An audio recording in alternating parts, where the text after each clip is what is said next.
Assalamualaikum Mama.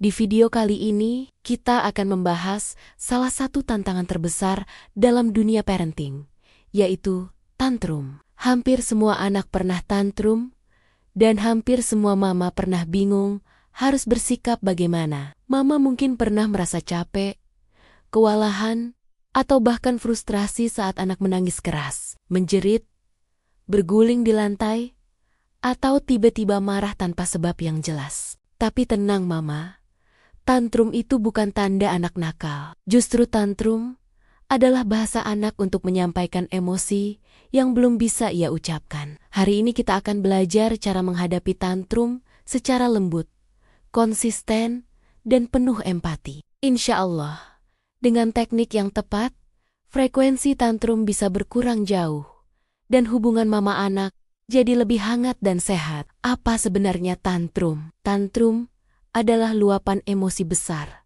ketika anak belum bisa mengelola perasaan. Otak anak, terutama bagian pengendalian emosi, belum berkembang sempurna. Jadi, saat keinginan tidak terpenuhi, anak mudah kewalahan.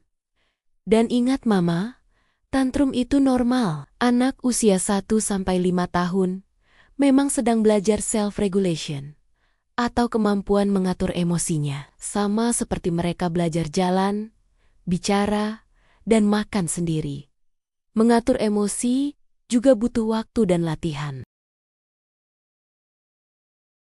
Yang penting, tugas kita bukan menghentikan tantrum seketika, tapi menjadi tempat aman untuk anak belajar mengelola perasaan. Penyebab umum tantrum. Sebelum mencari cara mengatasinya, kita harus tahu dulu penyebabnya. Umumnya, anak tantrum karena lapar, mengantuk, terlalu lelah, atau overstimulated, keinginannya tidak terpenuhi. Tidak bisa mengungkapkan perasaan dengan kata-kata, merasa tidak dipahami, terlalu banyak aturan sekaligus. Seringkali tantrum bukan karena hal besar. Bisa saja hanya karena mereka ingin memakai baju warna lain, atau ingin ambil sendok sendiri, atau merasa mainannya direbut. Emosi anak itu besar, tapi tubuhnya masih kecil. Jadi reaksi mereka terlihat meledak-ledak. Tips 1. Penuhi kebutuhan dasar. Tips pertama yang paling penting, cek kebutuhan dasar. Jika anak lapar, mengantuk, atau overstimulated, kemungkinan besar ia akan tantrum. Sebelum marah atau bingung, berhenti sejenak dan tanyakan di dalam hati.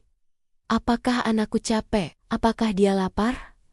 Apakah dia butuh break? Kadang solusi tantrum bukan menasehati panjang lebar, tapi cukup memberi camilan, mematikan TV, atau mengajak anak istirahat sebentar. Ingat Mama, saat kebutuhan dasar terpenuhi, emosi anak akan lebih stabil. Tips 2.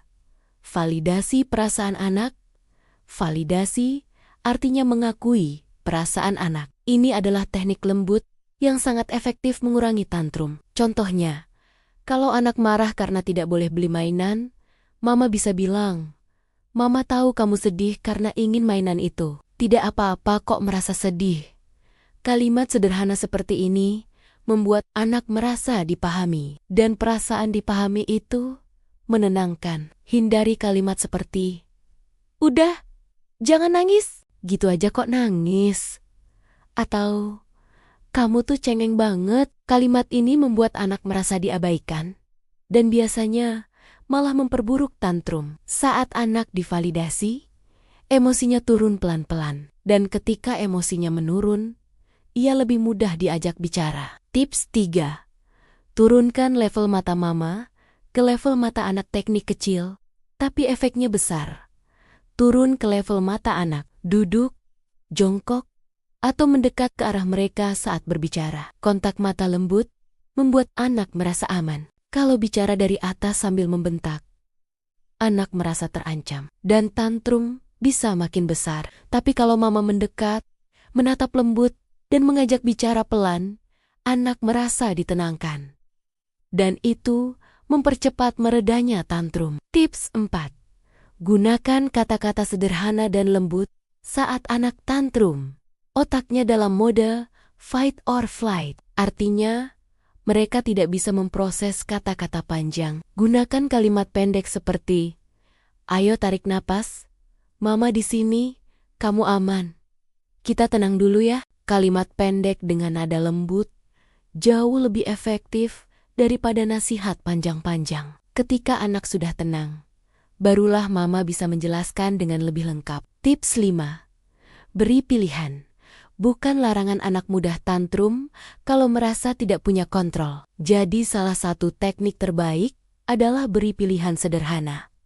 Contoh, bukan, "Ayo mandi sekarang," tapi, "Kamu mau mandi pakai shower atau pakai gayung?" Bukan, "Ayo pakai sepatu," tapi, "Kamu mau pakai sepatu warna biru atau hitam?" Saat diberi pilihan, anak merasa dihargai dan tantrum berkurang drastis. Tips 6.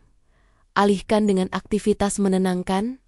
Kalau tanda-tanda tantrum sudah muncul, cepat alihkan dengan aktivitas yang menenangkan. Seperti meniup balon minum air putih, membaca buku memeluk boneka, duduk di pangkuan Mama menggambar, mendengarkan musik lembut. Alihkan.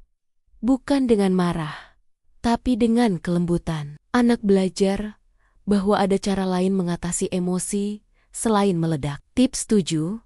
Tetap tenang saat anak meledak. Ini yang paling sulit. Tapi paling penting, Mama harus tetap tenang. Ketika Mama ikut marah, tantrum semakin besar. Anak belum bisa mengatur emosi, jadi ia meniru emosi orang terdekatnya. Kalau Mama tenang, anak akan perlahan menyesuaikan diri. Saat tantrum terjadi, Mama cukup diam sebentar, tarik napas dalam, tunggu sampai anak lebih tenang. Tidak perlu berteriak, tidak perlu memaksa anak berhenti menangis. Ketenangan Mama adalah kunci. Setelah anak tenang, baru ajak bicara. Ini salah satu kesalahan umum. Menasehati anak saat ia masih menangis keras. Sayangnya, itu tidak akan berhasil. Tunggu dulu. Peluk, biarkan emosinya stabil. Setelah ia benar-benar tenang, barulah Mama bisa tanya, "Tadi kamu marah karena apa? Apa yang bisa kita lakukan lain kali?" Mau cerita sama Mama? Ini membantu anak belajar mengenali emosinya, memahami penyebabnya, dan mencari solusi di lain waktu. Bangun koneksi lewat rutinitas. Anak yang memiliki rutinitas harian cenderung lebih stabil emosinya. Rutinitas membuat hidup terasa bisa diprediksi. Bangun rutinitas sederhana, rutinitas tidur, rutinitas mandi, waktu bermain, waktu makan, waktu bonding dengan Mama.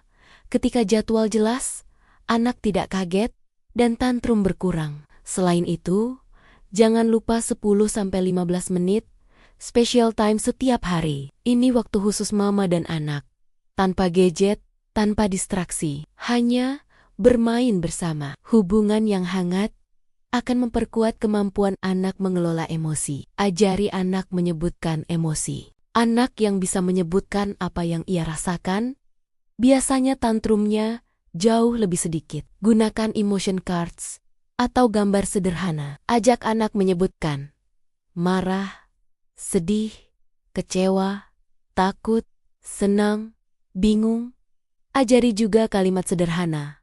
Aku marah, aku tidak suka, aku sedih, aku takut. Kalau mereka bisa menyebutkan perasaan, mereka tidak perlu meledak. Hal yang perlu dihindari saat anak tantrum, hindari beberapa hal ini: berteriak, mencubit, memukul, atau mengancam. Mempermalukan anak di depan orang lain, membandingkan dengan anak lain, memaksa anak diam saat ia belum siap. Perlakuan keras hanya membuat anak takut, bukan belajar. Dan akhirnya, tantrum bukan hilang, tapi malah terpendam menjadi masalah emosional di masa depan. Kapan harus khawatir? Tantrum adalah hal normal. Namun Mama bisa konsultasi jika tantrum berlangsung lebih dari 30 menit. Anak menyakiti diri sendiri. Tantrum terjadi puluhan kali sehari, disertai keterlambatan bicara parah. Perilaku sangat agresif. Jika tidak, proses ini normal dan akan membaik seiring perkembangan otak anak. Itulah beberapa cara menghadapi anak tantrum secara lembut dan efektif. Ingat Mama, Tantrum bukan masalah yang harus dilawan, tapi proses yang harus kita dampingi. Dengan kesabaran, kasih sayang, dan teknik yang tepat, anak akan belajar mengelola emosinya. Pelan-pelan, tapi pasti. Semoga tips hari ini bermanfaat dan bisa Mama praktekkan di rumah. Kalau Mama ingin topik parenting lainnya, tinggal tulis di komentar ya. Jangan lupa like, share, dan subscribe supaya Mama Arcel bisa terus berbagi ilmu bermanfaat. Wassalamualaikum.